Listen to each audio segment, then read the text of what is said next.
Grabe, ang takas ng hangin. Parang tatangayin ako. Ito yung motor ko. Parang tinatangay.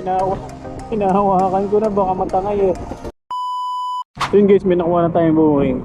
Dito lang din, papuntang Carmona. Tara, let's go, pick upin muna natin. Yun guys, done pick up. So, sa pirasong beef lang. Let's go.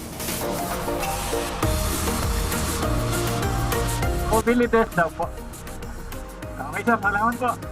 Guys, done with our booking. So, dito ako ngayon sa pinakamataas na parte ng Carmona. Malapit na to sa GMA. Papunta ko dito kanina para na akong lili pa rin. Medyo nawawala na ako sa balance.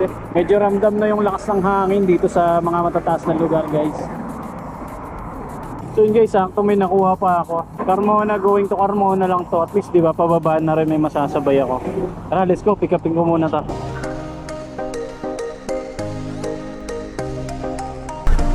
Biyahe pa rin siya. Hanggat hindi pa umampas, pwede pa. So yun guys, done pick up. Grabe, ang lakas ng hangin. Parang tatangayin ako. Ito yung motor ko. Parang tinatangay. Hinahawakan ko na, baka matangay eh. Pahinto ko guys, sobrang lakas ng hangin. Wala ako sa balanse na ito.